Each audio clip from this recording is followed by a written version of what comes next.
Hello, everybody. And welcome to Atheist Sunday School. Welcome to Atheist Sunday School. Your one-stop shop for everything Atheist Sunday and school.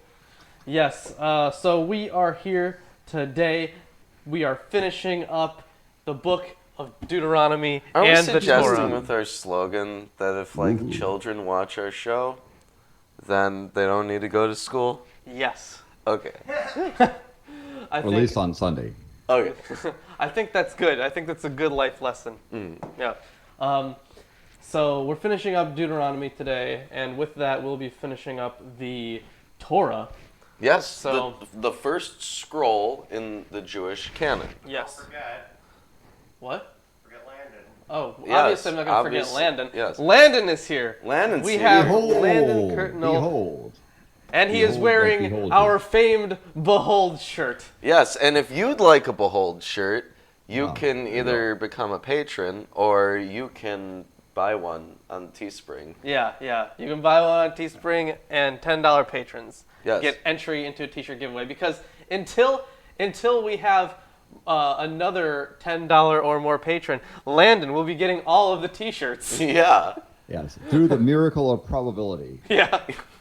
We'll have to start producing more T-shirts, or We else will. Landon will get multiple copies of the same shirt. Oh no, I need more. Oh, this is a pretty cool shirt. So.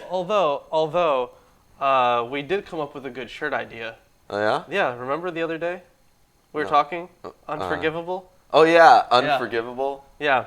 So in the Bible, the only unforgivable sin is blasphemy, or speaking against the Holy Spirit. So we want to make a shirt that's just I am unforgivable, and then we just cite the verse, Yeah. and we're gonna market it with #unforgivable. Yeah. Yeah. Absolutely. So I think that's good. So if you would like to display your atheism like Christians display their Christianity, instead of buying an invisible pink unicorn necklace, you could get an Unforgivable shirt. Yeah. Although we haven't even made those yet, but we are going to make them. We should do that today. We should. Okay. So that's Point show. what? On a point show. Yes, 100-point show. Yes, 100-point show. All right. Well, since Landon is our guest, I think we should let Landon go first. So, for 100 points, what is the 100th chapter? Which book is the 100th chapter of the Torah?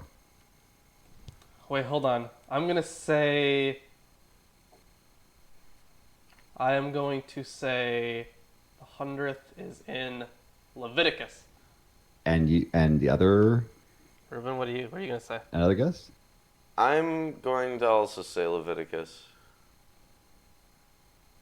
Any other guesses? No, that's Deuteronomy. okay. Chris says Deuteronomy. So it is Exodus. Oh, Aw, man. Wow. I Wow. mean, there are 50 chapters in Genesis, and Exodus goes to chapter 40. So I'm sure you're right. Actually, I'm sorry. You are right. It is actually. yeah. Okay, so it is Leviticus. Yes. Okay, It is Leviticus. You guys got 100 points? yeah. Yes. Well, I think we should split it 50-50. Fine. We'll split it Yeah. 50-50. All right. All right, It is Lawrence, Leviticus. what's Very your good. question? All right, my 100-point show question. What does the name Nimrod mean in Hebrew? Ooh. Landon, let's let you guess first. While Ruben thinks of his mean- answer. Is it Nim? Is it mean like staff? No. Hunter. No. Oh. No. Dog. No, not dog. Damn it. The answer is either let us rebel or we will rebel. Wow. That's what Nimrod means in Hebrew. Who would have guessed? So when you call someone a Nimrod, you're calling them an anarchist, or Kind of, yeah. oh, okay? Hmm. Is that what it meant at the time? Was there, or is that? I probably, well, I mean, involved? I don't know. I got it from this Oxford companion, but that's just what it said in there. That's what Wow, great job. it means. Yeah. Wow, that's great. Yeah. What's your question? Okay, my question is, In the Bob Dylan song, All Along the Watchtower, what's the first line? Is it All Along the Watchtower? No. Damn. Landon? Landon, you I'm thinking. Ah. I'm thinking. He's thinking. See, I thought it was All Along the Watchtower, but there's something else before he says before it. Mm-hmm. See, I've never even heard the song. So Nobel Poet Laureate. What? He won the Nobel Poetry Prize. That's not a real thing. He won the it was actually, wasn't it this year? Although he barely missed it. Oh, wait a minute! Wait! I remember. There must be some way out of here. Yes, Must be that's some correct. kind of way out of here. There Yes, must yes, be yes. some kind of way out of here. All right. I guess Landon gets 100 points. Said- Fantastic. Yeah. Wow. Congratulations. Behold. Behold. Behold. All right. So without any further ado, we have Lawrence who's going to shill our Patreon. Yeah, and then we're going to get right into the reading. An antisocial socialist. Our guest today is Landon Knoll. Yes. A real scientist who I don't understand why he watches us. So, We're happy you watched. yeah, we're happy about that. Yes. I don't get it. So, all right. So $1 more a month, you get access to behind-the-scenes footage and all Milwaukee Atheist video scripts. Yes. Great tomes of information for just $1 a month. Yeah, if you want the Disproving Aquinas script so you can just look up any of the 5 ways that Aquinas knows God exists, then you can get it with that Right there, script. Yeah. Control F. Yeah. Cosmological argument. Then $5 or more a month, previous awards, and you get a copy of all books a member of Milwaukee Atheist publishes. That includes the one I already have out, plus the one I am currently writing. And which, by the way, if you don't want to become a patron, that's cool. But I also finally started selling my book online. You can actually buy it from Lulu. I finally put it up. So if you don't want to be a patron and just want to get the book, the link is in the description. Wow, so we're actually able to sell your book for real. Yeah, That's Hot dog. why weren't we doing that before? because I was lazy. Oh. Yeah. It's worth reading. I recommend it. Thank you. In fact, if Landon or any other patrons, if you guys have read the book, definitely go leave a review on Lulu when you get a chance.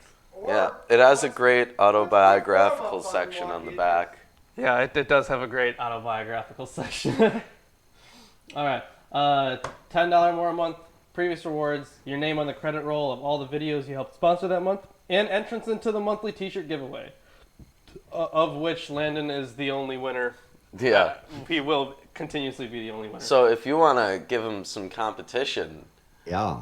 yeah, Yeah. you can hop on there. $20 or more a month, previous rewards, you get the weekly hangout with the team to discuss video ideas and other topics, and you get free tickets to any future events we hold, lodging and transportation not included. Yes. Yeah.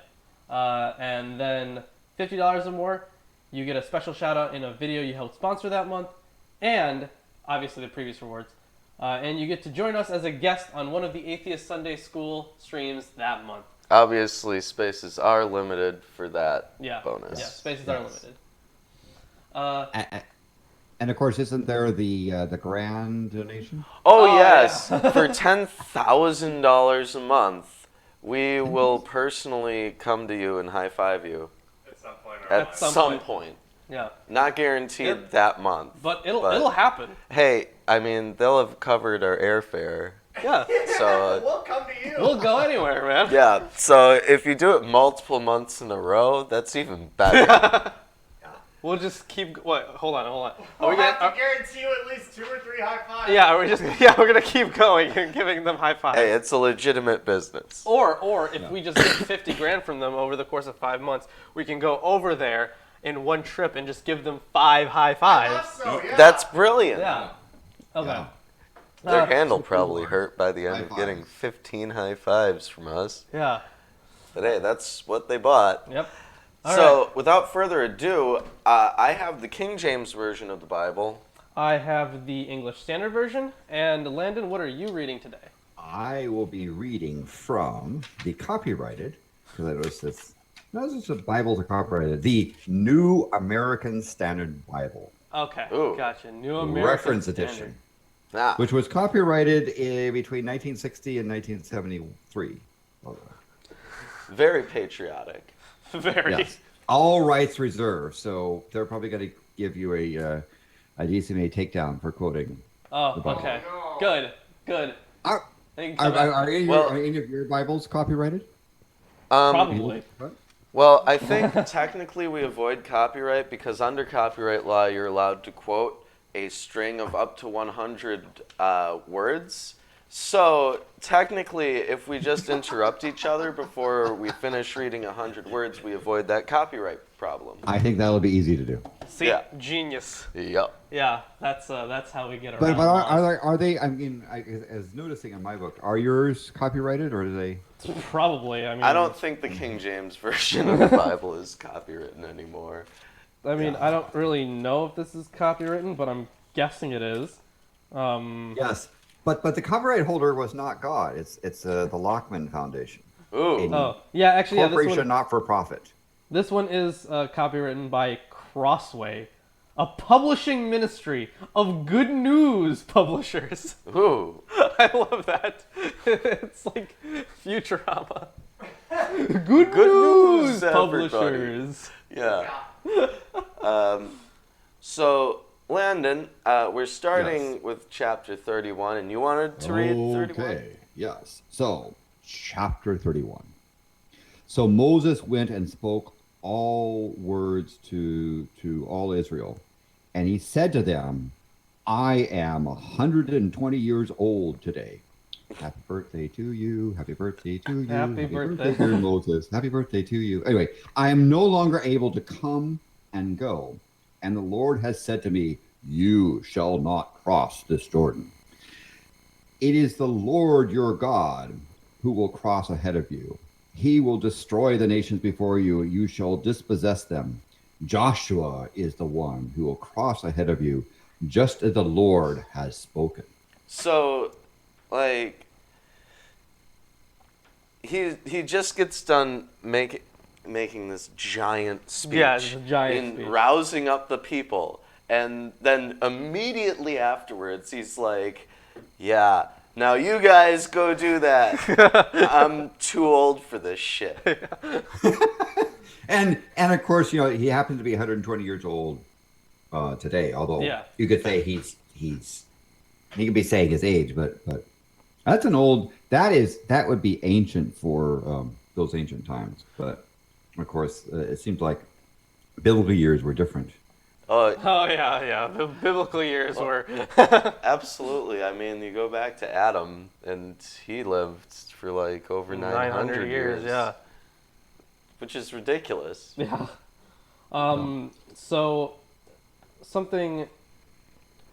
So Joshua is obviously taking over for Moses here, and I think it was Joshua and Caleb, right? Or was it Caleb and somebody else who were the only two like people who They said, "Yeah, we could go in there and take this because God said we could." So Yeah, no, I think what was it? It was Joshua and Caleb, right? The only I think so. the only two that were like they initially were- there that were allowed to go in. Yeah, they were part of the original group, and they, for whatever reason, were pious enough. Yeah, and we know nothing about Caleb yet.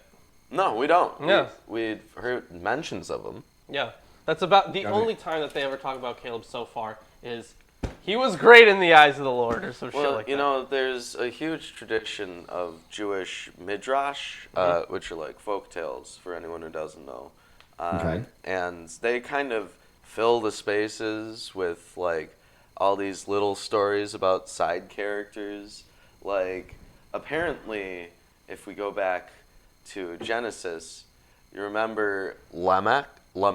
Yeah. Yeah. Apparently, there's all sorts of stories about Lamech. We just don't hear about them in this book. But each tribe has its different folktale traditions, and it's pretty garbled. It's obvious that it didn't make the canon. Yeah.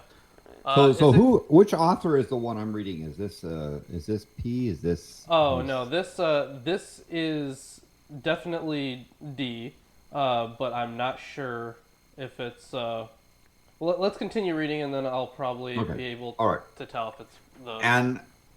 And the Lord will do to them just as he did to Sihon and Og, the kings of the Ammonites, and to their land when he destroyed them. And the Lord will deliver them up before you, and you shall do to them according to all the commandments which I have commanded you. Be strong and courageous. Do not be afraid or tremble at them, for the Lord your God is the one who goes with you. You shall not fail. He will not fail you or forsake you. Then Moses called to Joshua and said to him in the sight of all Israel, be strong and courageous, for you shall go with this people into the land which the Lord has sworn to their fathers to give them, and you shall give it to them as an inheritance. And the Lord is the one who goes ahead of you. He will be with you. He will not fail or forsake you. Do not fear or be dismayed. So Moses wrote all this law and gave it to the priests, and the sons of Levi, who carried the ark of the covenant of the Lord, and all the elders of Israel. And Moses commanded them, saying, at the end of every 7 years, at the time at the time of the year of remission of debts, at the feast of booths, when all Israel comes to appear before the Lord your God at the place which he will choose, you will read this law in front of all Israel in their hearing. Assemble the people, the men, the women, and the children, and the alien who is in your town. It's interesting they include the aliens too. And are they talking about legal aliens or illegal aliens? I'm pretty sure it's the ancient aliens. Yeah. Ancient aliens, obviously. Yeah, just sojourners, whatever. I don't think I don't think it ever mattered at that time. Yeah. So just somebody that wasn't from your area. Well, in the Jewish tradition, they continue this in their prayers. They have, for example, the Via Hafta prayer, which is very popular, and it's essentially a recitation of the Ten Commandments. So is there a tradition of everyone gets together every 7 years to read the law? Is that a thing?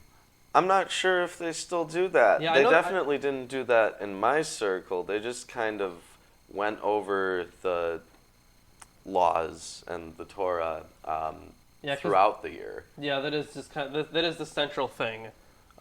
Specifically the laws. That's what kind of binds them together, because after the destruction of the temple, or temples plural, like over time, they kind of just got stuck with I guess we'll have to use this book to surround ourselves, like to congregate over. Right, but there are a lot of commentaries, like rabbinic commentaries on the Torah specifically, like the Zohar, which is essentially the basis of traditional Jewish Kabbalah, is just a commentary on the Torah. So I suppose at a certain point their discussion of the law would have to come to its end. At a certain point. There's only so much you can cover based off of this material. Yeah, and I mean, it is kind of interesting how this book kind of ties together with itself. Like, you can draw a lot of, you can get a lot of stuff out of it, but it is finite. There is a finite amount of things you could say about this book. Right. Yes, but But if you're, I guess if you're really doing a whole a religious thing, you can extract, years of material, years of sermons, I suppose it is. And it's difficult. So they really do mean everyone. They say, well, the men, because they're talking about the elders and the priests, and they said then the men, the women, then the children, then the aliens. So sort of the pecking order here. Anyway, so and the alien who is in your town, in order that they may hear and learn and fear the Lord your God, and be careful to observe all the words of the law.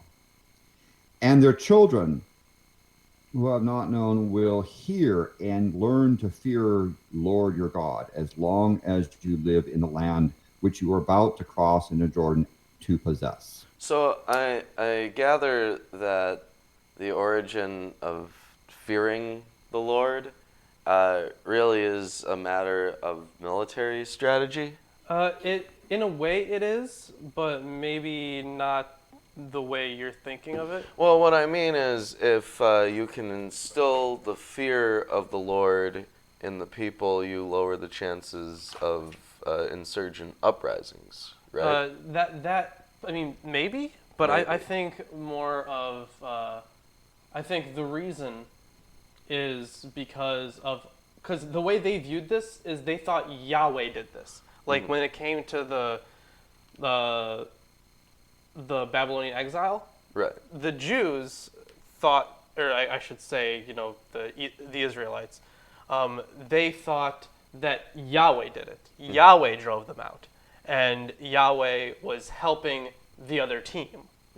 So that I think that's where the whole fear of God shit came from, because they're gonna respect God, because if they don't, God's gonna fuck them over again.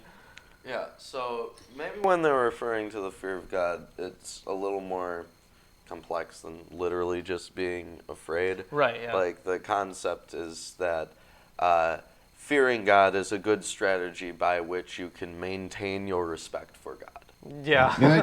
We were taught that it meant to respect, not that you had to hide away in your bed or something in order to cower Right, in fear. it's And I wonder if the original Hebrew is a word that means more like respect than, be afraid of. Maybe it's got lost in a translation.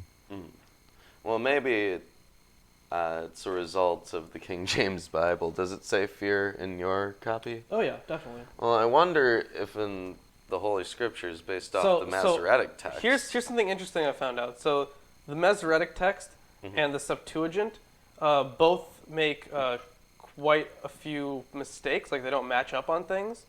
So sometimes the Masoretic text is better for a translation, and then other times the Greek Septuagint is better. This one also says fear. Yeah. They all say fear. Yeah, that's interesting. Yeah. They mean it. Be afraid. Be afraid. Oh. Be very Well, afraid. if what they mean is respect, I wonder why they would Not say respect. not say respect. Yeah. Well, I mean, in it's this a bit translation. more than just it's the guy down the corner shop that you have respect for because an elder. I think it's more of respect and of trying to be subservient to that sort of thing, and realizing that Yahweh can do bad things to you if he gets pissed off, Yeah. which we'll see later on in the text. Oh yeah. Okay. All right. So back to verse 14. And then the Lord said to Moses, "Behold." Behold! Whoa. My translation has behold this time. That Mine blew does up the too. audio board. Good. Behold, at the time, the time for you to die is near. Call Joshua and present yourselves at the tent of the meeting, that I may commission him. So Moses and Joshua went and presented themselves at the tent of meeting. And the Lord appeared in the tent in a pillar of cloud, and the pillar of cloud stood at the doorway of the tent. So maybe And the Lord, when Yeah. they say that he appears in a pillar of cloud, so this is something that is common in human psychology, where like they look at wood grain and they see a face, And I forget what that's called, but the full facial recognition thing. Right. I know it has an actual name. But. And like if you stare too long into a mirror, for example, a common side effect is that you stop seeing your face, right? And that's been recorded. But here maybe they're literally referring to like they burn a whole shitload of frankincense and myrrh, which has a psychoactive compound within it. And then they stare at the smoke until they see the face of a divine being. Yeah, I think that might actually be it, because I actually just finished reading Thomas Romer's The Invention of God, and he makes the case that whenever it says the face of God or before God, like when like in the Ten Commandments, when it says you shall not have other gods before me, what it literally means is you should not have another god statue before, like, in front of my statue. Right, and this goes back to Yah being an air god in the Canaanite tradition. And right, El, not Yah. El, yeah. No, Yahweh is the war volcano Yeah. guy. But El is the air god. So how else would you see an air god other than in smoke or in clouds? And maybe it's a matter of pragmatism, where having the statue of a god would influence your hallucination, so you don't want to do that, so you get the pure experience of that. Right, that is another possibility.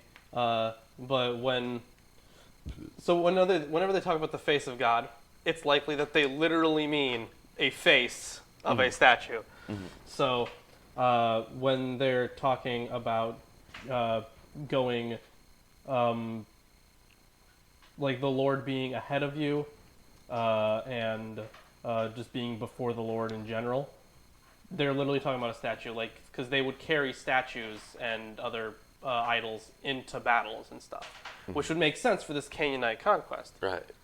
Yeah. Now, it's kind of interesting that they go back and forth between God being the only God and don't worship other gods, right? They Yeah, actually, a really interesting note on that is because we know that the name of God appears in different ways. We have Elohim, we have Yahweh.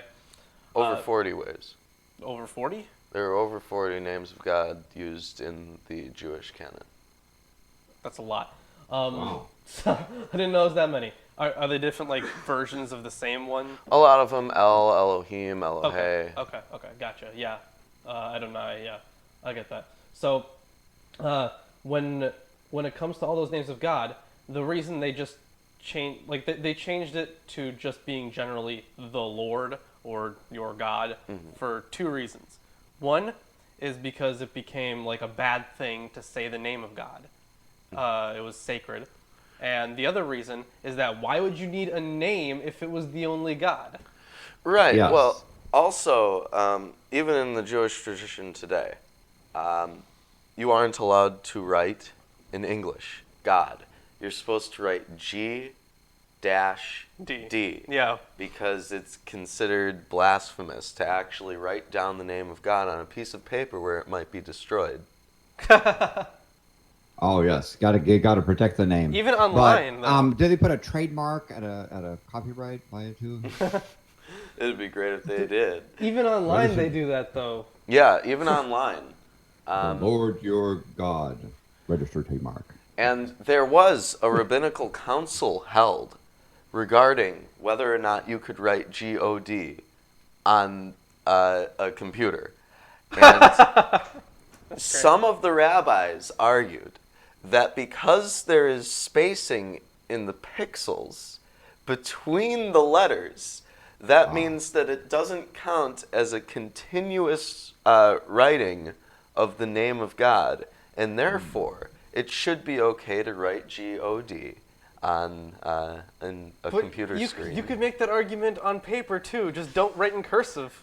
But if you're like using tech and you're actually rendering inside the font, then it's probably okay. Now we were taught that there's a difference between capitalizing God and lowercase God. If you're talking about one of them not true ones, then you did the lowercase God. But if you were talking about the Lord your God, you had to make the capital G. And I think that's still pretty common today on internet forums and shit. Oh yeah, Yeah. definitely. There's this one group that they kick you out. Like there's a Facebook group. They kick you out of the Facebook group if you use lowercase g for God. Ooh. Wow. Yeah. Well, with that being said, let's continue on. All right. So, verse 16. And the Lord said to Moses, Behold. Behold! Teacher. Behold, you are about to lie down with your fathers, and the people will arise and play the harlot with strange gods in the land.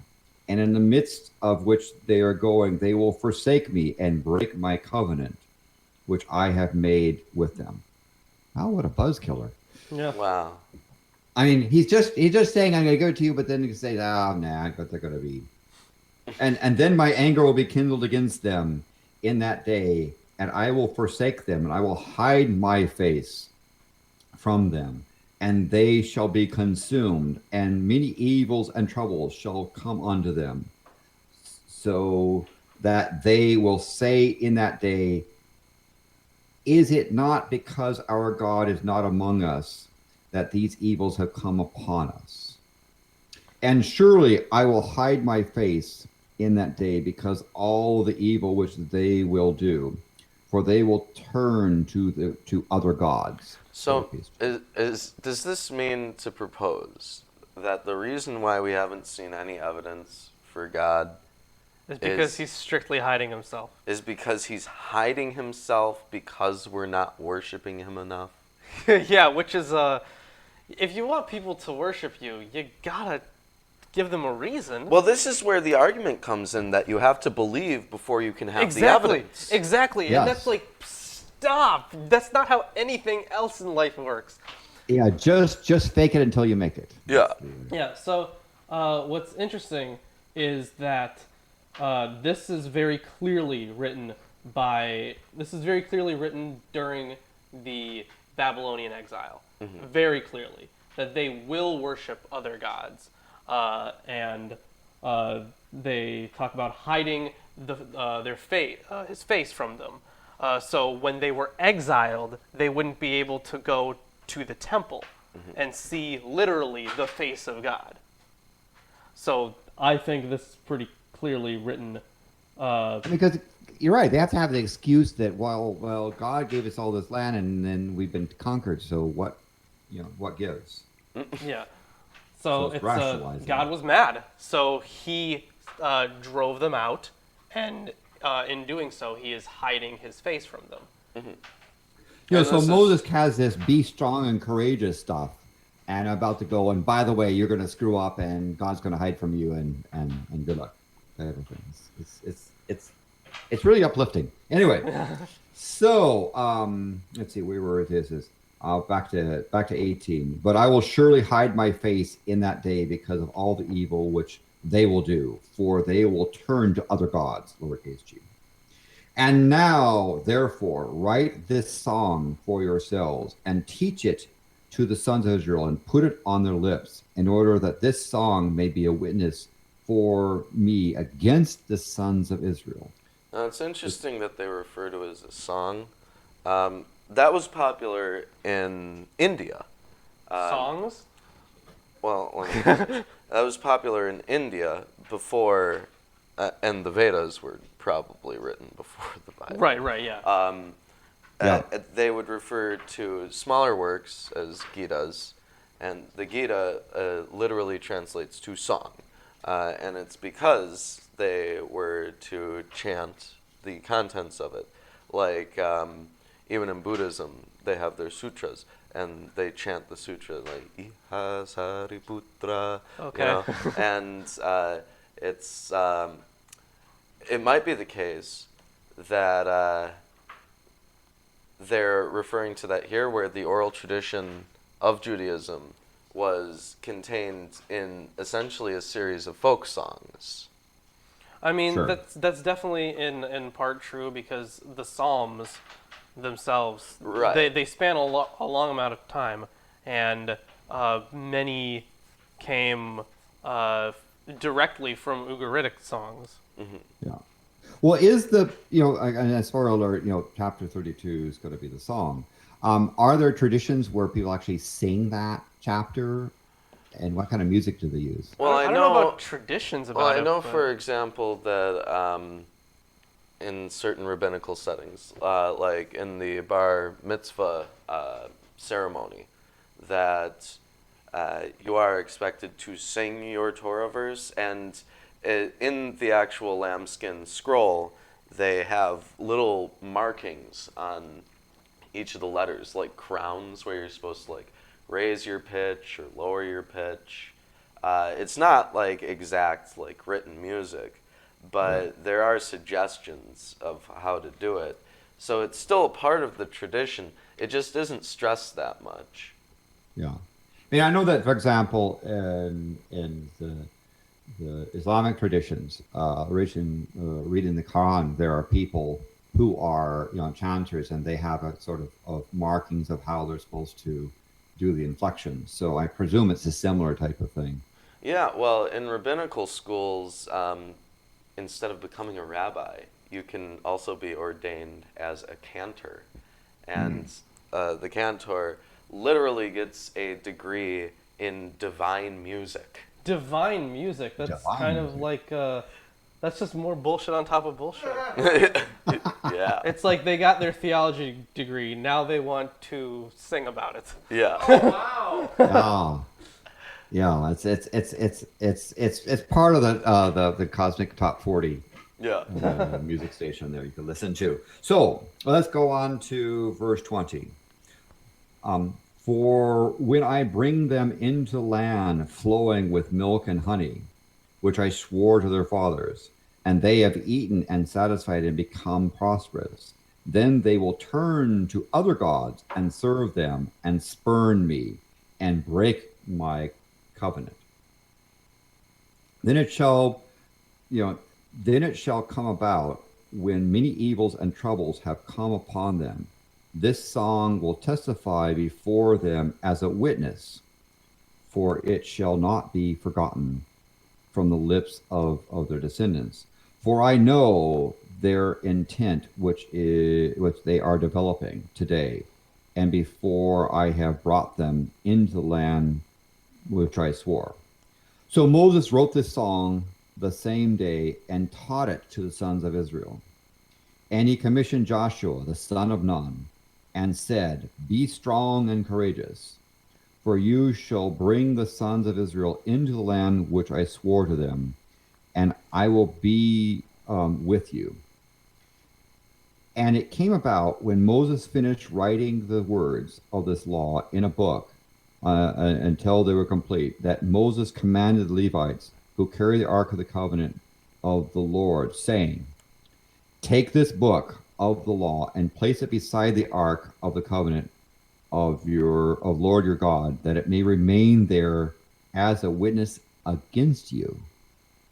Interesting to say it's against you. Does yours?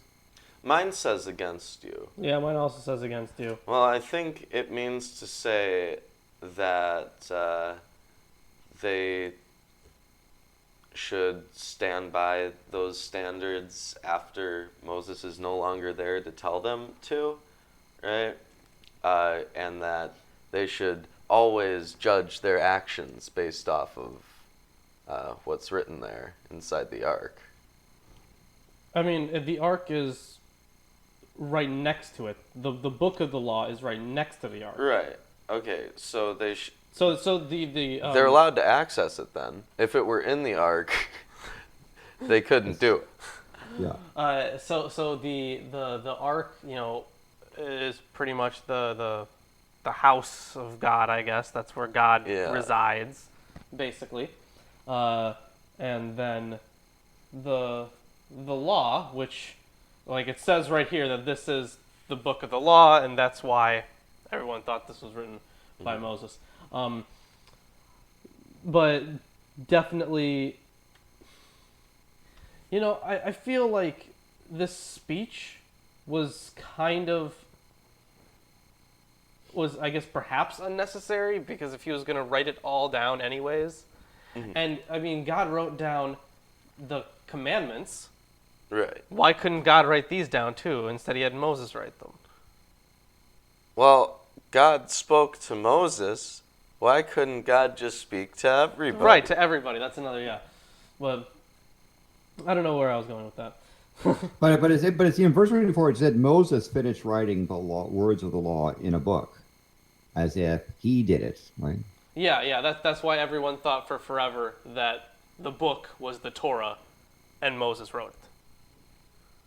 But Right. didn't also there are other things where he had commissioned other people to record the words? So wasn't there some other place where he was asking somebody else to record what was being said? Well, So, the elders are meant to memorize all of it. Yeah. Right? Okay. And I don't There are think... still people that memorize the entire thing. Well, it's not untold of. Like, for example, that's how Buddhism really started, with a bunch of monks after Buddha apparently died and had been gone for a while.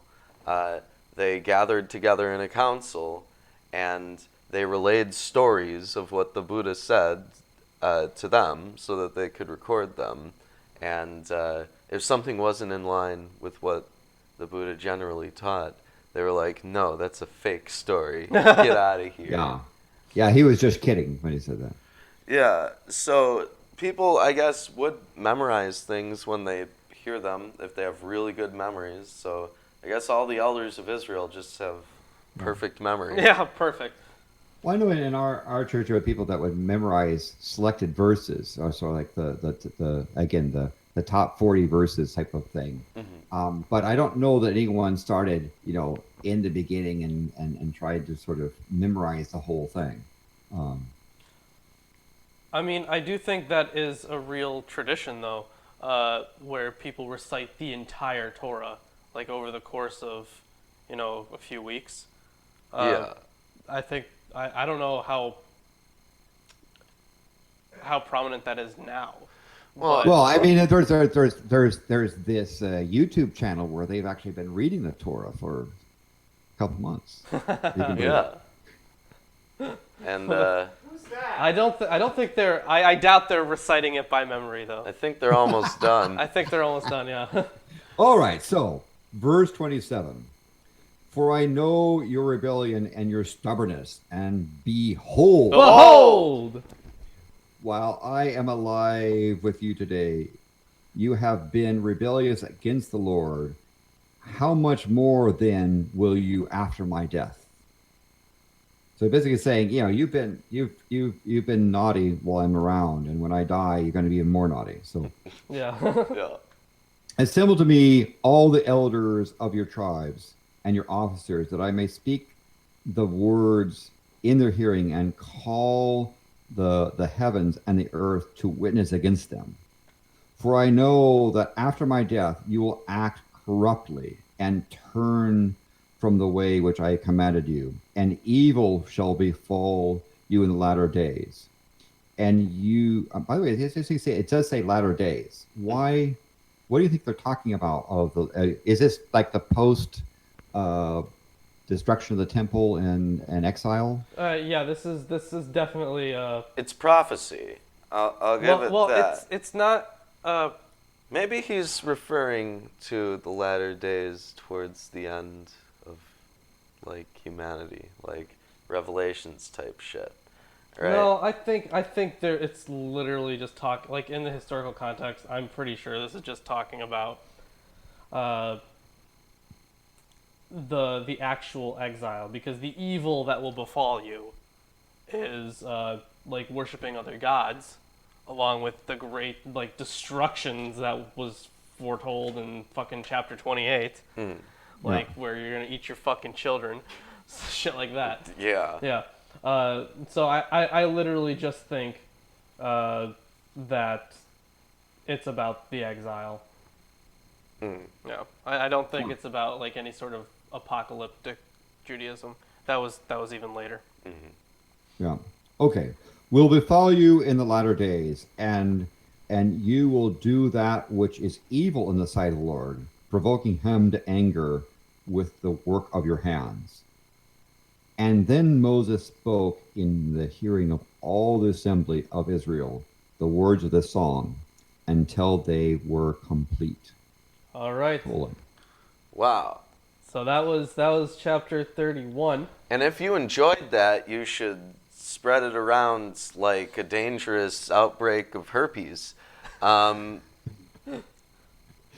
just like that. Yeah, Yeah, smash that like button. Too. yeah. Like the smash that like video, subscribe. Oh, and I want to point out to people that you know what we need to do today? We need to call the 700 Club. We do need to call the 700 yes. Club. Cool, yes. Yes. Because that was a great idea we came up with when we were drinking. Well, we need to figure out what the worst thing in these chapters is. Then we'll call the 700 Club and claim that's the reason that we were converted. So let's keep going. I think I'll read chapter 32. All right. This is You quite can- long you one, can 52 sing. verses. Yeah, and you I can can So sing. I could do it in a sing-songy voice, Yes. and is there a tune in the background we should? Oh, I don't know if we can pass that with copyright stuff. I've got a guitar over there. I could like power chords and Plug it in. Oh my No. God! You know what I could do? I could do the what's that Johnny B. Good background riff? Yeah. and just play the Bible as a blues song. Yeah. Yeah, I don't think not this time. Not Maybe this. some other time. This is a really long chapter. Yeah. It'd be like American Pie, like one of those 6-minute long songs. You know? It would be like any song by Dream Theater. Yeah. Go. Land it in the corner there. All right, chapter 32. Give ear, O ye heathens. It says heavens. heavens. Yeah. Heavens. Why would it Heavens. be talking to the heavens? Give ear, O heavens. Who's talking right now? Moses. Moses Is it? spoke. Moses. Yeah. Oh, so this is the song. Yeah. Okay. Yes. Yes. Give ear, O ye heavens, and I will speak. And hear, O earth, the words of my mouth. My doctrine shall drop as the rain. My speech shall distill as the dew. As the small rain upon the tender herb, and as the showers upon the grass. Wow, this is some pagan shit. What kind of I herb? bet Aaron would love these verses. Oh yeah, he would. Yeah. Well, I don't know. I don't know if they had. Did they have psychedelic herbs back in the Sinai? Did they have what? Did they had special herbs? Probably. Oh, probably. Maybe. Well, we'll have to figure it out. Because I will publish the name of the Lord. Ascribe ye greatness unto our God. Oh, good. I thought he was just talking himself up before he dropped his next hip-hop track. He is the rock. Mmm. Can you smell what he's cooking? Smell? His work is perfect, for all his ways are judgment, a God of truth and without iniquity. Mine says just, by the way. Mine says, just and right is he. Oh. They have corrupted themselves. Their spot is not the spot of his children. They are a perverse and crooked generation. This is like Ouch, Fox damn News. spot. Yeah, it's like Fox News. You're right. Do ye thus requite the Lord, O foolish people and unwise? Is not he thy father that hath bought thee, actually? Like, I have created you. oh. Hath he not made thee and established thee? So maybe by bought, they're referring to the covenant. Shit, maybe. Probably. I would guess so. Yeah. Okay. Remember the days of old. I saw that, Chris. It wasn't intentional. Oh, okay. Consider the years of many generations. Ask thy father, and he will show thee, thy elders, and they will tell thee. When the Most High divided to the nations their inheritance, when he separated the sons of Adam, he set the bounds of the people according to the number of the children of Israel. Hold on. What does Hold yours on. say? Mine is quite different. When the Most High gave to the nations their inheritance, when he divided Yes. mankind, he fixed the borders of the people according to the number of the sons of God.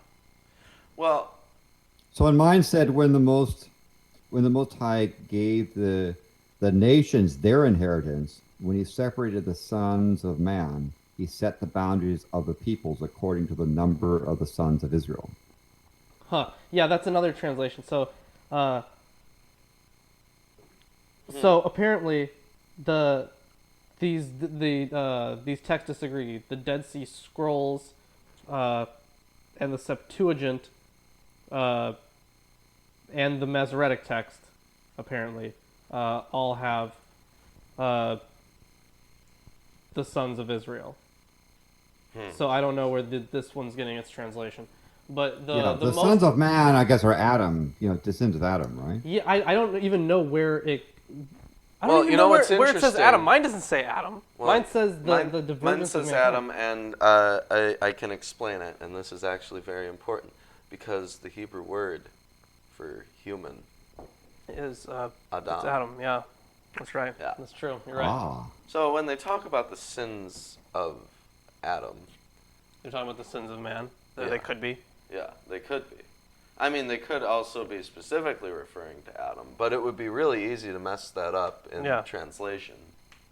And here's an interesting thing about the Most High, aside from the obvious comedic value in that. Well, he has so much frankincense and myrrh. Yeah.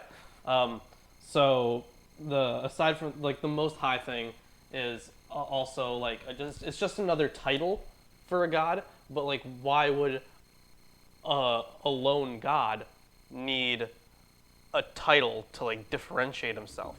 Like that was also a title used for Baal and El, Most High. Well, I mean, Most High, they established that other gods Exist. are around. Yeah. Yeah. So this is really just saying this is the best God. Yeah, exactly. Right? Gee. So this is definitely not written by the Yahwists. yeah. And by the way, it's interesting in my translation, Most High is capitalized. Yes, Yeah, mine yeah, too. yeah, mine too. Right. Because it is a title. It's a holy title. Is So that I'll one of the continue. 40 names of the? Look, the Hermetic Order of the Golden Dawn can do that as much as they want. Oh my I'm God, not this again. interested. But let's continue. For the Lord's portion is his people.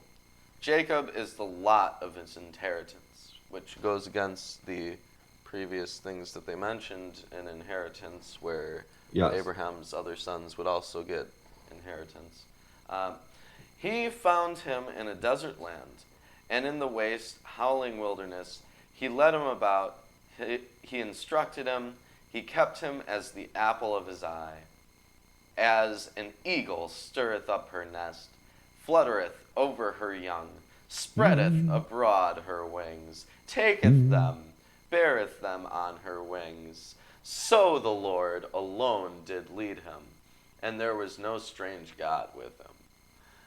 He made him ride on the high places of the earth. By the way, mine says foreign God rather than strange God. I think they mean the same Yeah, they thing mean the here. same thing. Yeah. Yeah. He made him ride on the high places of the earth, that he may eat the increase of the fields.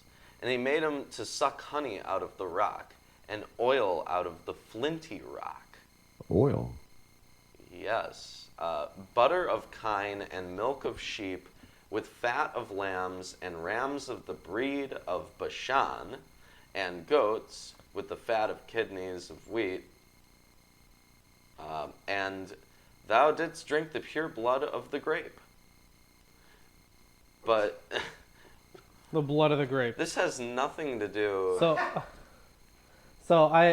this is all very complex. So when it comes to the Rams of Bashan, I am not sure if that's a place or another god. Well, Because it's oh, go on. Bashan is where Og, the king of Bashan, came out against the Israelites. Right. Ooh. But it's often the place is named after a god.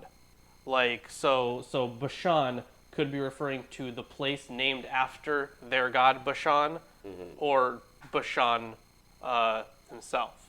Right. So it's just a shady, is it? But Jeshurun waxed fat and kicked. Thou art waxen fat. Thou art grown thick. Thou art covered with fatness. Then he forsook God, which made him, and lightly esteemed the rock of his salvation. I'm pretty sure.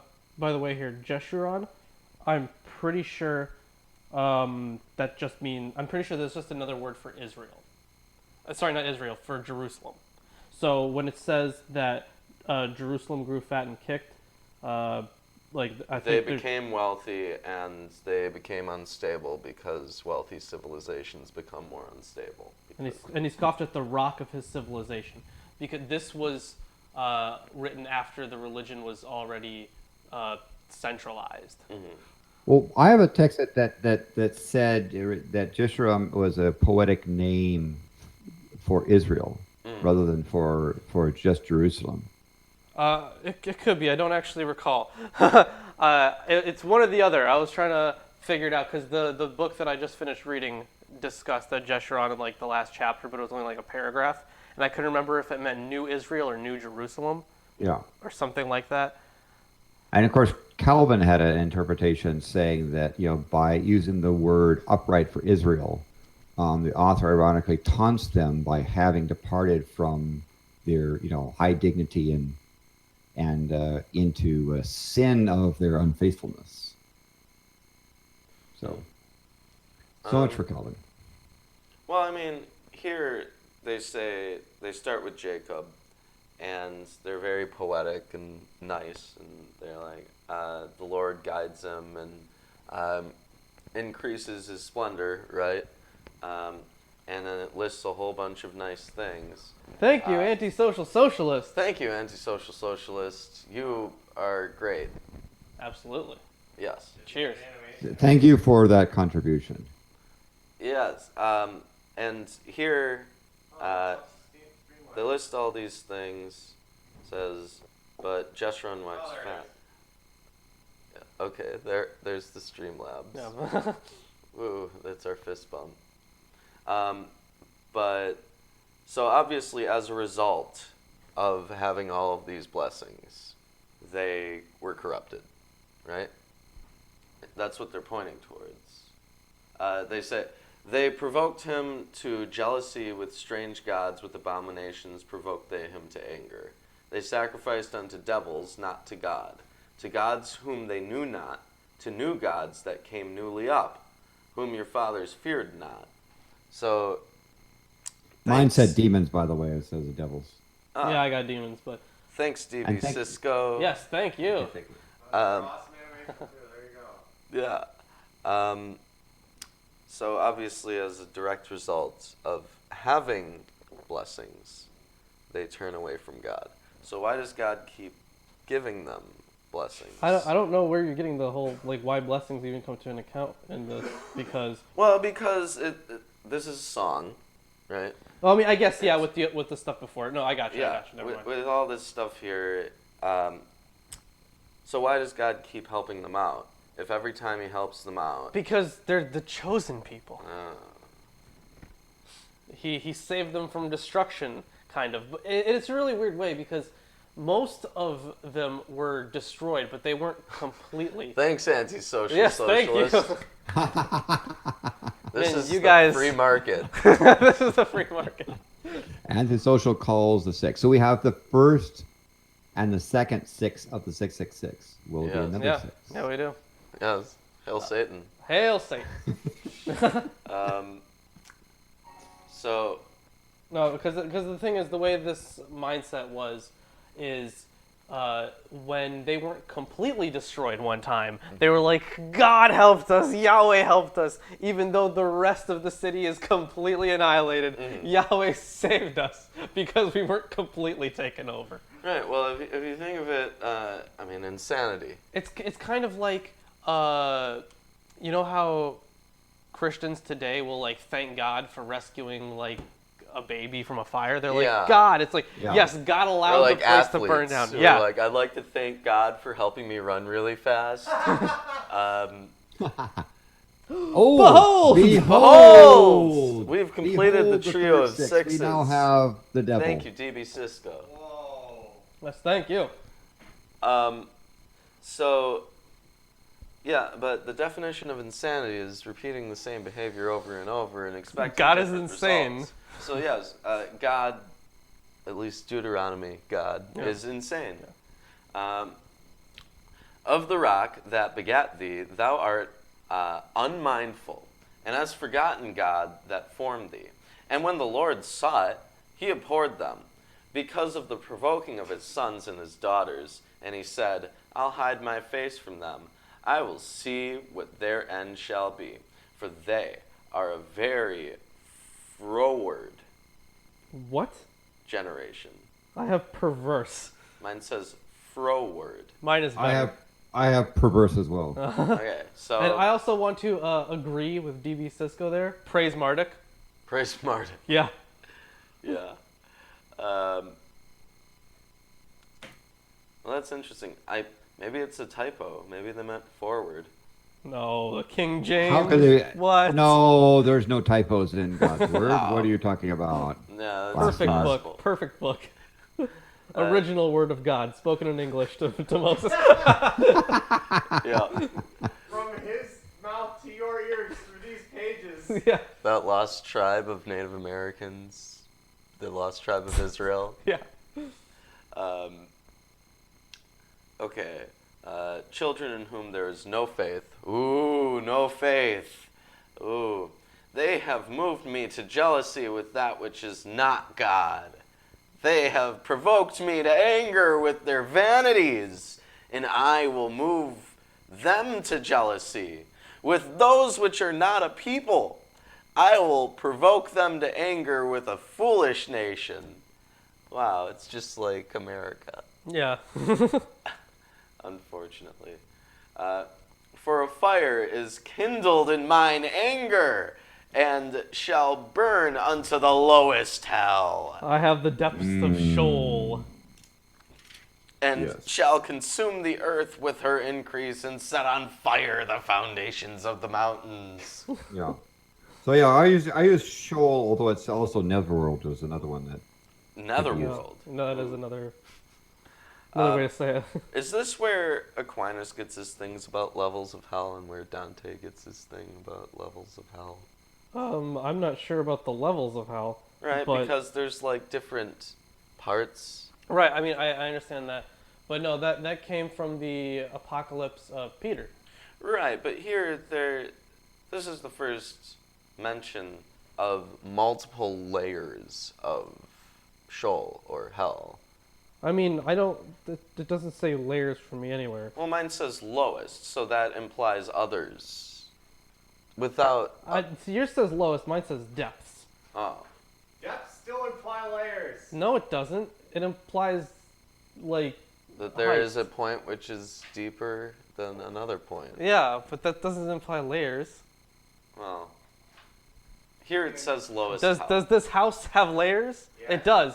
But Does this, an onion does this basement have layers? Yes. does an onion does? have layers? Yes. Yeah. Yeah. Like fires, if I say the fires depths of strata this and fires basement- levels. Lawrence, It's you're just- losing this No, argument. if I say the depths of this basement, it's just like me being on the floor or something. But like No, if I'm like hanging from the ceiling, I would still be in the basement. But you wouldn't be in the depths of the basement. Right. I mean, the depth of it would also be like also implied in the corner and the far reaches. Oh, the far reaches. Okay. Yeah. the place where nobody goes.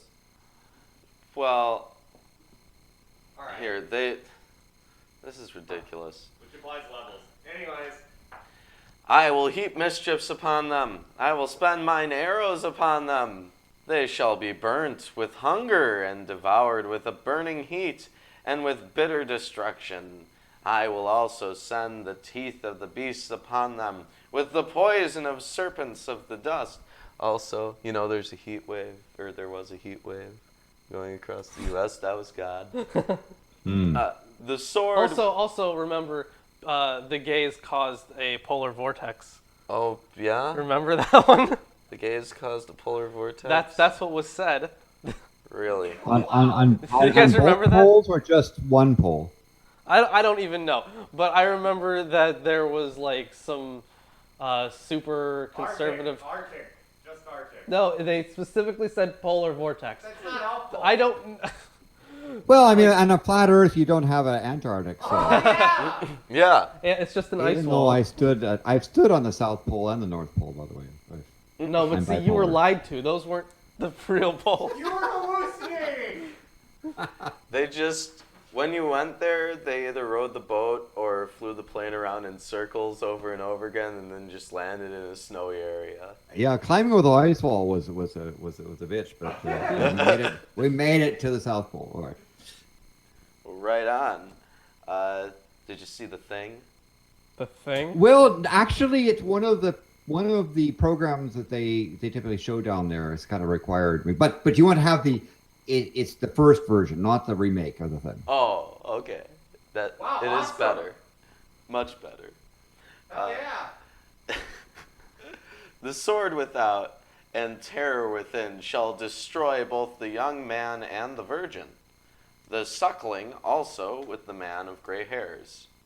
I said I would scatter them on. Gray hairs, by the way. Hairs. I said I would scatter them into the corners.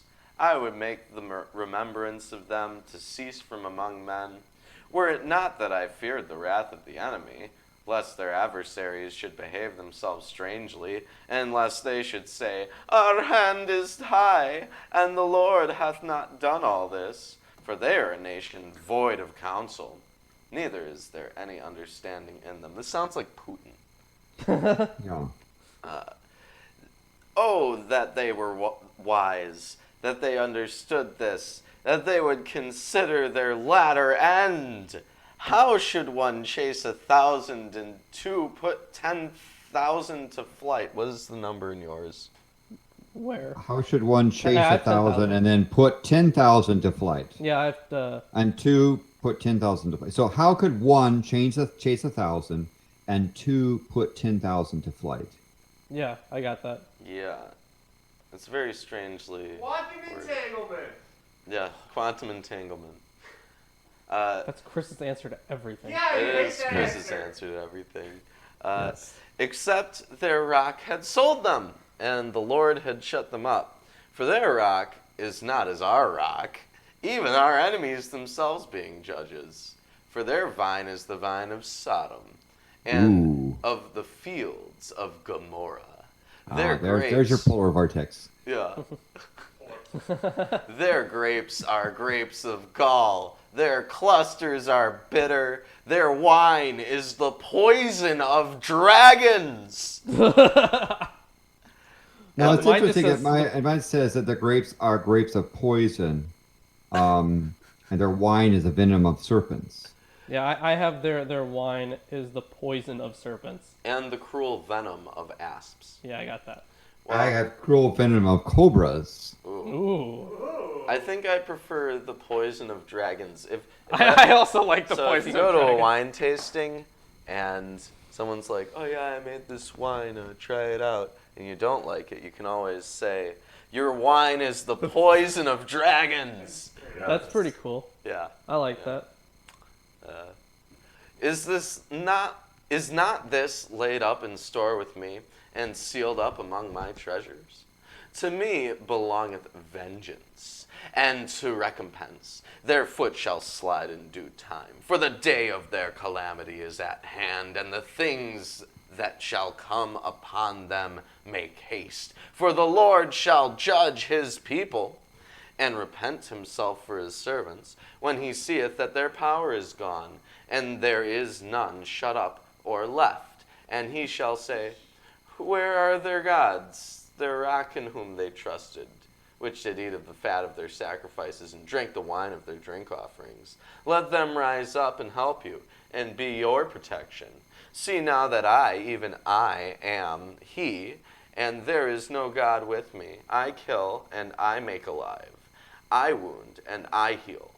Neither is there any that can deliver out of my hand. For I lift up my hand to heaven and say, I live forever. So this is the distinction between God and man. It goes back to Genesis, where if they had eaten from the tree of life, they would surely die. No. The tree of the knowledge of good and evil. But the tree of life was the other tree that they referenced.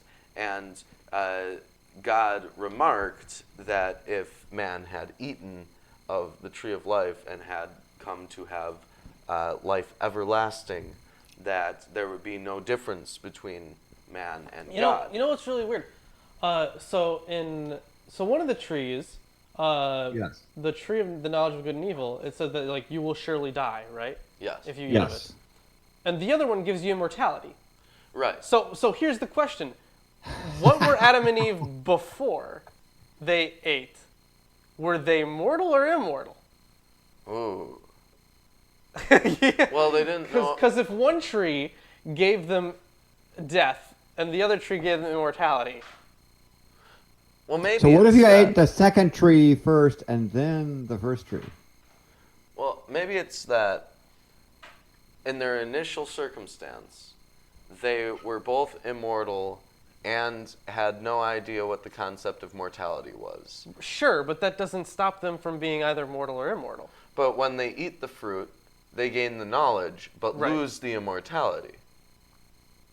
But then by further eating the fruit of the tree of life, Immortality, they lose. could have the knowledge and the immortality. So could you have eaten the fruit of immortality first and then the... And if you took the fruit Yeah, of, that's why. if you took the immortality fruit first and then took the other one, then you'd be fine because you're already immortal. because the tree of good and evil eradicates previous immortality, right? That's why it was the only tree they weren't allowed to eat from.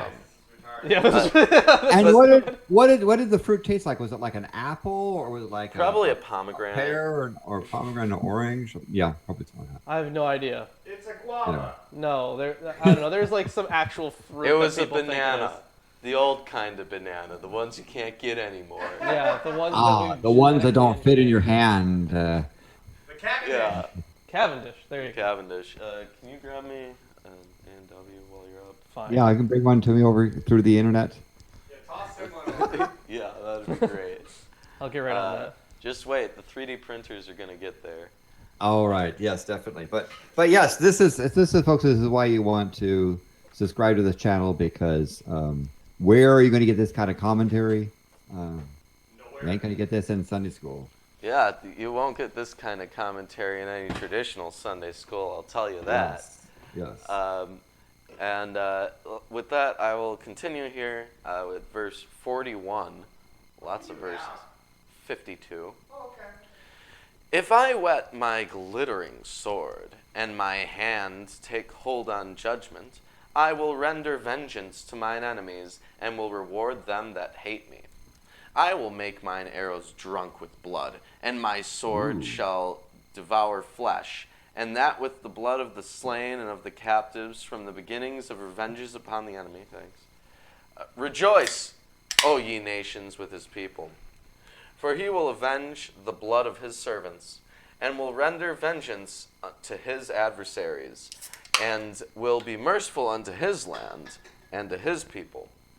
And Moses came and spake all the words of this song to the ears of the people, and he and Hoshea the son of Nun. Hosea. My son is Hoshea. Oh, okay. It's literally just. I'm pretty sure it's the same. Joshua. I have also a Joshua, or I also my translation says Joshua son of Nun, but Hoshea is another translation of that. Right. Well, they say Joshua earlier, but they say Hoshea here. So maybe they're trying to I have no idea what they're doing. No clue. Not even a little. And Moses made an end of speaking all these words to Israel, and he said unto them, Set your hearts unto all the words which I testify among you this day, which ye shall command your children to observe to do, all the words of this law. For it is not a vain thing for you, because it is your life. And through this thing ye shall prolong your days in the land, whither ye go over Jordan to possess it. And the Lord spake unto Moses that selfsame day, saying, Get thee up into this mountain Abarim, unto Mount Nebo, which is in the land Moab, that is over against Jericho, and behold the land of Canaan, which I give to the children of Israel. Behold! Yes. To the children of Israel for possession. So Moses gets to go up onto a mount. Apparently, being very old, he's not well enough to cross over the border and actually go in there. But he's able to go up on a mountain. He's well enough to climb a fucking mountain. Like, he's at least 3 mountains. Yeah. Well, maybe someone He carried him. climbed- No, but it does say later on that he's actually was spry and was not feeble. But so he's going to climb up this mountain. Yeah, so he at least climbed Mount Sinai twice, right? Yeah. And then this one. Yeah. And I can't recall any others. He might have climbed another one. Probably a couple other ones. Fucking, it's a desert. There's lots of mountains. Yep. Yeah, and Moses was apparently very fond of Wandering the desert. wandering the desert and climbing mountains. That was like his pastime. He loved it. There was like nothing he loved more. Honestly, what else was there to do it? Oh, it's the style at the time. It was the style at the time. Yes. And it says, And die in the mount, whether thou goest up, and be gathered unto thy people, as Aaron thy brother died in the Mount Hor, and was gathered unto his people, because ye trespassed against me among the children of Israel, at the waters of Meribah Kadesh, in the wilderness of Zin, because ye sanctified me not in the midst of the children of Israel. Yet thou shalt see the land before thee, but thou shalt not go thither, unto the land which I give the children of Israel. So he gets to go up on a mountain and see the land, but he's not allowed to go in because he hit that rock. Yeah. And that's the end of chapter 32. Yeah, if you're just because enjoying he- the stream, Just because he banged on a rock doesn't mean he doesn't get to go to Israel. Wow. yeah. Yeah, because he didn't- banged the wrong one, right? Or banged it the wrong amount of times. Well, instead of like standing and asking the rock, Oh, yeah, he just hit Okay, the rock, which was not what God commanded. No. So because of that one mistake, even Moses, if you make one mistake, then you are screwed. You know, maybe that's the true unforgivable sin. Hitting a rock. Hitting a rock. Well, hitting a rock with vengeance, that would be the... Yeah, because, I mean, rocks were holy, I forget what it's called, but they some of them were seen as holy, like they were erected and things were inscribed on them. They were put at the high places. I forget what those are called, the specific rocks. Marking stones. Well, it's just a big stone, but like I forget the Hebrew word for it. Oh, I don't know Hebrew. Me neither, but it showed up a lot in the book I was reading. Well, if you're enjoying the stream so far, give it a like and share it to your friends, family, neighbors, countrymen, ex-girlfriends, ex-wives, estranged children, really anyone, homeless people, Homeless people. People follow you on Twitter, that sort of thing. anyone who follows you on any social media. Yeah, all that good stuff. Even take some of the people that you have blocked and unblock them, send them a message, and then Block them again. block them again. Yep. All right. So we can continue here with chapter 33. 33. This is the blessing with which Moses, the man of God, blessed the people of Israel before his death. He said, "The Lord came from Sinai and dawned from Seir upon us. He shone forth from Mount Paran. He came from the 10,000s of holy ones with flaming fire at his right hand." He came from the 10,000s of holy ones. Mine says something completely different. All right, what does yours say? And So- he said, "The Lord came from Sinai and rose up from Seir unto them. He shined forth from Mount Paran, and he came Yeah. with 10,000s of saints. From his right hand went a fiery law for them." Ooh, fiery law. Okay, yeah, let's see. I have At his a- right hand there was a flashing of lightning from the. But he said he came from the midst of 10,000 holy ones. Yeah, I have also holy ones. But here's something interesting. With flaming fire, it says that the meaning of the Hebrew word is uncertain. So they're just guessing that it's flaming fire. All right, fair enough. One other thing about that midst, they're talking about our fiery law is one of the things. They also reference. Yes, he loved his people. All his holy ones were in his hand, so they followed in your steps, received direction from you when Moses commanded us a law as a possession for the assembly of Jacob. Thus the Lord became king in Jeshurun when the heads of the people were gathered, all the tribes of Israel together. So yeah, I think you were right. It is Israel. Yeah, and they're going to basically go and say something about each of the tribes, I guess. Yep. Next. Some of them, by the way, so some of them he just says a little bit, and some he says a lot. It's kind of interesting. Is that are they paying favorites? With Oh some yeah, of they're these definitely playing favorites. I mean, everything about the Levites, it's like they're supposedly the favorites and the slaves. They're supposed to. They have Yeah, Like but like at first, Americans Reuben is just gets a small thing, whereas Levi gets a whole big thing. So Yeah. Let Reuben live and not die. There you go, buddy. There you go. Yeah! But let his men be few. Oh, I'm sorry. Mine says, "And let not his men be few." and mine says, "Nor his men be few," and that's it. Wait, hold on. They say, Okay, hold on. Let Reuben live and not die, but let his men be few. And yours says, let his men not be few. Yes. "Yes, may Reuben live and not die, nor his men be few." Nor his men be few. See, that's a negative, that's positive. Yours is a negative, that's But I have but let his men be few. yeah. Those are very different. Those are actually exact opposites. Do we have a typo here somewhere? No, I don't think so. What about the other text? What is? All right, let's continue. Wait, let me look at the Masoretic. I'll take a look at the New King James. I mean, because this, and by the way, this is the only verse he mentioned Reuben. He gets one verse and it's done. So. Yeah, it's just the one thing. He gets nothing more. And what's the order? Why are they doing it? What is this particular order? Is it like the order that the I'm not sons- sure. Okay, this one says, "Let Reuben live and not die, in that his men become few." And I have let Reuben live and not die, nor let his men be few. This is all wrong. Okay. Apparently, nobody knows what the fuck they're talking about. Nobody knows what to do with Reuben. All right. Amazing. Well, this is why you need to call up the 700 Club and say, because there's disagreement on this verse. So what verse is this? 33, number 6. 6. 33:6. 33:6. Like, what's Note the that right down. translation? We don't know. Okay.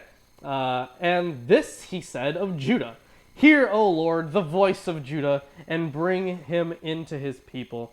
With your hands with your hands contend for him, and be a help against his adversaries. And of Levi he said, give to Levi your thummim, your thummim. I don't even know. Thummim? I don't know what that is. And your Urim to your godly one, whom you tested at Massa, with whom you quarreled at the waters of Meribah, who said of his father and mother, I regard them not. He disowned his brothers and ignored his children, for they observed your word and kept your covenant. They shall teach Jacob your rules and Israel your law. They shall put incense before you and whole burnt offerings on your altar. Bless, O Lord, his substance, and accept the work of his hands. Crush the lions of his adversaries. Mine's What? Mine says smite through the loins of them that would rise Smite through against the him. loins. Ooh. God's into some stuff. Of those who hate him, that they rise not again.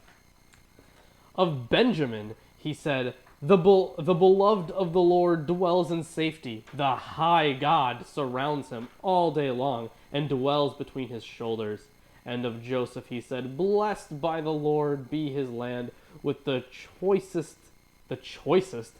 gifts of heaven above, and of the deep that crouches beneath, with the choicest fruits of the sun, and the rich yield of the months, with the finest produce of the ancient mountains, and the abundance of the everlasting hills, with the best gifts of the earth and its fullness, and the favor of him who dwells in the bush.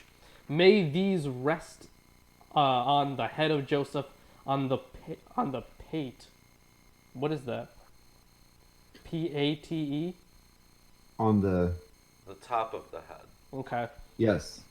Top of him, who is prince among his brothers, a firstborn bull. He has majesty, and his horns are the horns of a wild ox. Yeah. By the way, mine said the crown of the head. By the way. Okay, that makes more sense. Yeah. With them he shall gore the peoples, all of them, to the end of the earth. They are the 10,000 of Ephraim. They are the thousands of Manasseh. So I just want to point something out here. This imagery about a bull, there are ancient inscriptions of Yahweh, probably. He's dressed as a warrior, and there is a storm above him, and he has bull horns. Oh. Yeah, so that's kind of just popular imagery, that kind of bovine look. Well, I like mine better. It says, his glory is like the firstling of his bullock, and his horns are like the horns of unicorns. Unicorns. Yes. And of Zebulun, he said, rejoice, Zebulun, in your going out, and Issachar in your tents. They shall call peoples to their mountain. There they offer right sacrifices, for they draw from the abundance of the seas and the hidden treasures of the sand. And of Gad, he said, blessed be he who enlarges Gad. Gad crouches like a lion. He tears off arm and scalp. He chose the best of the land for himself, for there a commander's portion was reserved. And he came with the heads of the people. With Israel he executed the justice of the Lord, and his judgments for Israel. And of Dan, he said, Dan is a lion's cub that leaps from Bashan. That's it. That's Yep. And of Naphtali, he said, O Naphtali, sated with favor, and full of the blessing of the Lord, possess the lake and the south. And of Asher, he said, most blessed of sons be Mine Asher. says possess the west and the south. I assume here they. Mine mean says the take possession Mediterranean of the sea and the south. Yeah, this is mine says lake, but it says in the little note or west. I think it's referring to the Mediterranean Sea. Is it? It could be, yeah. Because Not that the would be entire right sea, area. just the bits along the shore. Yeah. Let's see. Where the hell am I? Verse 24. Thank you. Most blessed of sons be Asher. Let him be the favorite of his brothers, and let him dip his foot in oil. Your bars shall be iron and bronze, and as your days, so shall your strength be. Is there any oil in the land of Asher? What's up? Are they saying oil as in figurative, or are they saying literally he'll discover oil? I don't know. No I idea. don't think Well, they're- I mean, I don't think they mean like natural Yeah, they definitely don't mean oils. natural oil. I think they mean like you know, Anointing oils. anointing oils, like stuff that you would fry things in. Yeah, the Yeah. good stuff. Which would mean that you're wealthy because you have the things necessary to make oil. Yeah. It's I mean, it can be set on fire, so it's useful. I do like setting things on fire. There is none like God, O Jeshurun, who rides through the heavens to your help, through the skies in his majesty. The eternal God is your dwelling place, and underneath are the everlasting arms. And he thrust out the enemy before you and said, Destroy. So Israel lived in safety. Jacob lived alone in a land of grain and wine. And you know what? There are so many notes in this section. Yes. There's so many possible translations. Yeah. I'm going to go over some of these here. So let's see. In verse 27. Wait, what? Okay, that Like one's for not example, even... God is the dwelling place, and it could also be refuge. Revocalization of verse 27 yields, he subdues the ancient gods and shatters the forces of the old. I like that a lot more. Wow. Yeah. So I guess that was just another... yeah, that was just another way that they used to do that, I guess. Yep. There were multiple ways. Which you wouldn't think God would want multiple ways. He would want just one way. Mm-hmm. Yeah. God's But- cool with five-dimensional stuff. Yeah, he could have multiple ways. Yeah, okay. In history. Yes. Many timelines. Then it says when Jacob lived alone, the abode of Jacob was alone, whatever. In a land of grain and wine, whose heavens drop down dew. Happy are you, O Israel, who is like you, a people saved by the Lord, the shield of your help, and the sword of your triumph. Your enemies shall come fawning to you, and you shall tread upon their backs. So, That's the this end of was- chapter 33. yes, that's the end of chapter 33. And I want Yes. to point out that this song of Moses is, and probably the chapter before it where it talks about, or part of the chapter before it, when it talks about he's going to give you a song. I'm pretty sure that was written after the exile when they were, when Cyrus said that people could go back to their lands. Now, although in at least in Persian inscriptions, we don't have direct reference to Israel itself or the Israelites, but there was an inscription about the I don't know if I would call it an edict or just one of his rules, one of his I don't know the word I'm looking for. But he basically said, people go back to your lands, and you will revitalize your cults, your local cults. So so people went back and practiced their original religions. And also the thing is, later, I forget which book it is. I think it's I don't know if it's Ezra or I forget what book it is. But one of the later books talks about Cyrus as being like the right hand of Yahweh himself. Like he was Yahweh chose him to save the Israelites. So something like that. Very, very common view. But this was probably after that where it said that Israel is gonna prevail. Yeah.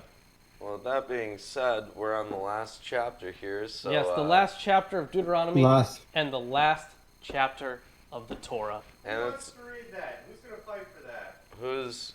Oh, Landon, do you want to read it? If you want me to, I can take us out. All right, well, why don't you do that? Okay, chapter 34. Now Moses went up from the plains of Moab to Mount Nebo, to the top of Pishon? Pisgah? Pisgah? I have a Pisgah. His God. Which is opposite Jericho. And the Lord showed him all the land, Gilead as far as Dan, and all of Nephtali. Naphtali. the land of Ephraim and of Manasseh and the land of Judah as far as the western sea, which I presume is they refer to the Mediterranean. Yeah. And of the Negev and the plain of the valley of Jericho and the city of palms as far as Zor. Azor. So I wonder if you could actually, because Mount Nebo is actually a real mountain near Jericho. I wonder how far you can actually see from this. Is this like elven sight where you're seeing beyond the horizon, or can you really see that far? I'm not sure, but what I am curious about here, it says the Negeb. Is that the same as the Negev with a V? Yes, Okay. I think so.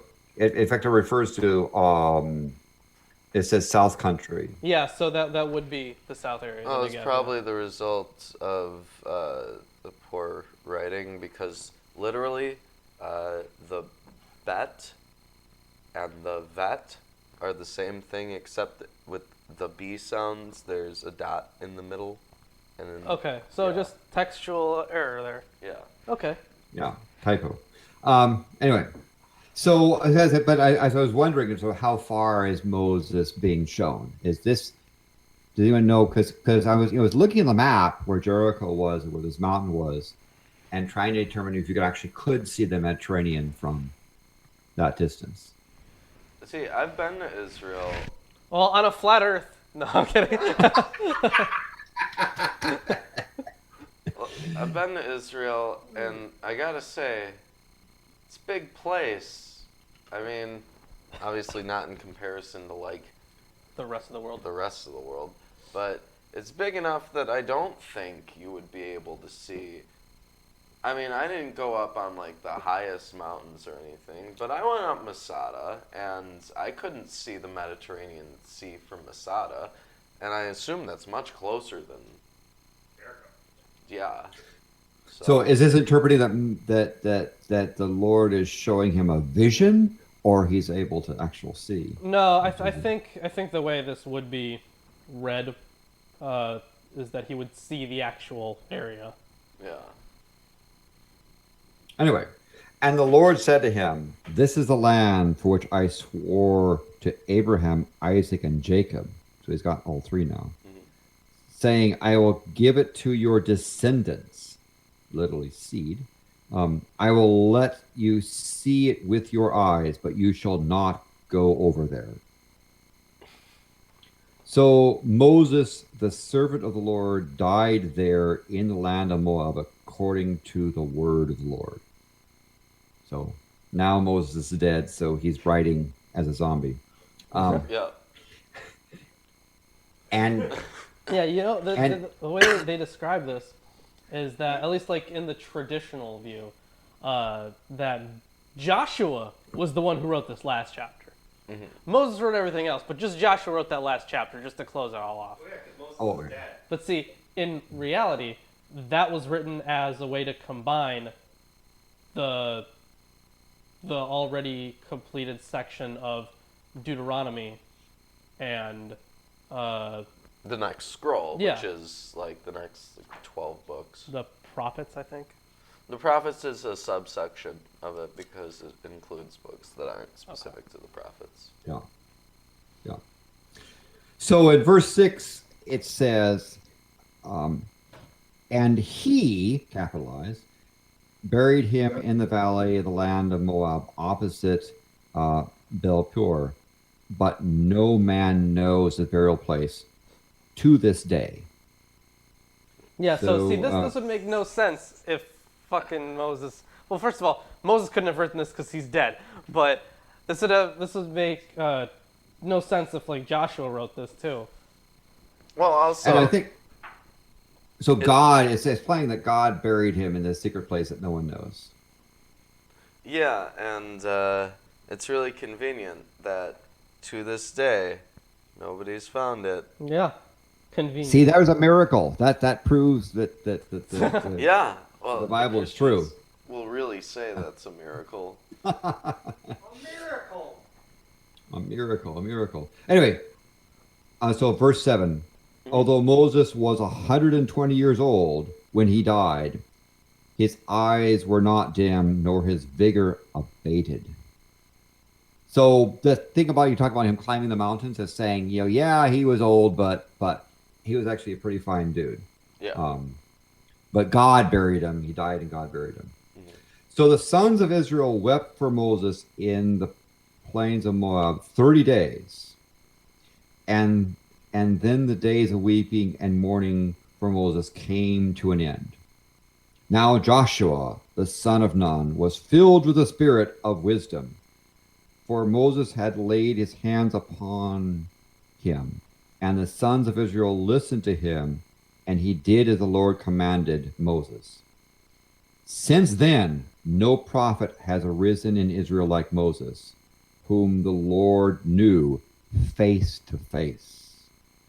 For all the signs and wonders which the Lord sent him to perform in the land of Egypt against Pharaoh and all his servants and all his land, and for all the mighty power for which the great terror which Moses performed in the sight of all Israel.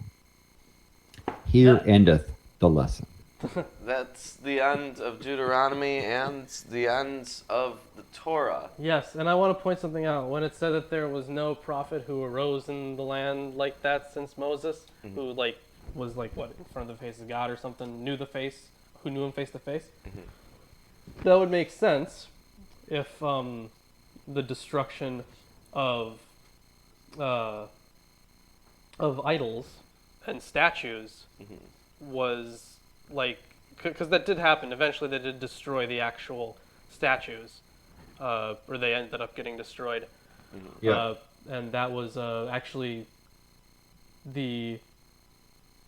Yeah, actually, I think this was written during the same period as apocalyptic Judaism, when the same time that was starting. Yeah. Because I forget who the Persian king was, who came in and destroyed everything. God, what's his fucking name? No, wait, hold on. Atenhop the Fourth or something like that. I forget his name, but he went in and destroyed, the city basically. So that would make perfect sense to write that down if this was put together that much later. So we've made a So dent. when did you start? When did you start the reading of Genesis? You know what date your That was first? almost a year ago. It was 48 weeks ago.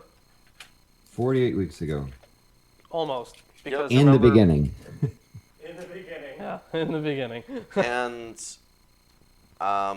frankly, we have made a dent. we've made a dent. It's a tiny dent. It's a tiny dent, But it's real. it's Yeah, I mean, I see we've gone that far of that, so yeah. oof. Well, we have many years of content. It gets better, folks. Believe me, you haven't seen anything until you get into some of the really. I think we'll get stuff. to Chronicles by the end of next year. Oh And my god. look, And then Chronicles and the Kings and all the stuff where they went and they didn't Oh, take down this the idols is and going to take us and fucking God went years to and get through Jesus. messed with them. Okay. and then when we're all like We may have to take a 40, break at some point. No, fuck it. when we're all like 40, we'll finally get to the Quran. Yeah. Yeah, and you got, of course, you've got to also do. I don't know, you do some of the apocrypha stuff. Oh yeah. Yeah, I probably. mean, once we get through everything, we're gonna cover the extended canon. I mean, the New Testament itself, in comparison to the Old Testament, isn't that long. Yeah. So if you take the Apocrypha in with that, I'd say we would probably cover about the same amount of time between the Old Testament and New Testament plus Apocrypha. I mean, we also could read the intertestamental stuff. Right, there's that. We could also Read the Bible backwards. No, fuck off. We could also read the Book of Mormon. Yeah. We could also read a Dianetics. number of things. We could cover all sorts of stuff. If we were to get really popular, we could do this more than one day a week. Yeah. And Ooh. maybe we could do like an Old Testament Saturdays, New Testament Sunday, because you know, So and guys, you like can a do the Quran 700 Monday. Club thing. Are we gonna Oh do this? yeah, the 700 Club thing. My phone doesn't work down here, so we're gonna have to use yours. My phone doesn't work down here either. So that was the business about the knot thing. We'll have to do that later. Okay, fine. That's something that I have to do a research on. And by the way, the interesting thing is if you go and look at lists of famous typos of biblical text, it's something that folks should look at. For apparently there are mistakes made. Yes. Oh yeah, there are Yeah. lots of them. Froward. That's like a Chris level mistake. Oh my god, forward! I've done that on my cards. Yep. Yeah. I think Forward. Forward. Oh. Yeah, so we're at, according to my Bible, we're page 304 of 1,334 of the Old Testament. Wow. So we're just So- slightly under a third of the way through. woo. Well, it's been 2 hours almost, guys. Yeah. it has been Yeah, 2 hours. this show is longer than a lot of Usual. our shows, but I think we're coming to an end here. So, thanks everyone for coming Bye. to view us. Thanks Landon for coming on the show and patronizing us on our Patreon. You're welcome. My And pleasure. thanks to our donors. Yes, thank you so much for people who were sending in super chats. That was awesome. And Thank you for those that helped achieve our perfect 666. Yep. Yes, Thank you. our perfect 666, and for all of you in here, we are coming out with a special soon. Yep. On Wednesday. Yep. On Wednesday. Wednesday, 1 p.m. Central Standard Time, so the same time as this show starts. We're gonna have the special. It's going to be amazing, and we don't want to spoil it for you. But tell them what they can expect. You can expect to have your minds Fucking blown. completely blown. It's totally different. We're showing new It's stuff. totally different. We're showing new stuff. We're gonna have. I'm just gonna. So we can say this now. We're going to have a game show. We're gonna have a game show. Yep. And right now we only have one person like for the game show. I'm trying to find other people. Oh, ask Landon. Landon already knows the answers to some of them. He helped write some of them. Well, then he'll win those. That's fair. No, that's not. Yeah, Okay. that would not be fair. So I predict Carrier and Aaron. No, I'm trying to get Aaron. Aaron. We should is get Peter Hitchens. Peter Hitchens. Christopher Hitchens' brother. wanna who's do that. Very What Christian. about Joe? That's also a possibility. No, right now we have David Fitzgerald coming on. Fitzgerald. He's confirmed. Yeah. And then right now Aaron is kind of in the air right now. I asked Logic today. He hasn't gotten back to me yet. But I cannot wait for this. I think the special will be 1,000K. yeah, The special will be special. 5,000K. Yeah, that's how many you need for your Five. next That's special. 5 million. Can we have that? Yeah. That's Yes, we're gonna have a 5 million subscriber special Yay! Well, in if any we ever case, hit 5 million. If you enjoy our content and you're one of our 5,000 some subscribers, you will definitely enjoy the 5,000 sub special Yeah. that we have prepared for you. We're previewing a show that we don't know if we're gonna turn it into a real show or not. Yeah. But our patrons can expect to see some more of it than what we're releasing then. Yeah, It'll Lots of hopefully behind the go scenes over for that. well. yeah, Yeah. and we're going to also watch some of our old cringy videos. And Christina Reeves says a couple long-haired hippie freaks here. Yes, Yeah. Yes, high five! absolutely. I love being a long-haired hippie freak. Oh, yeah.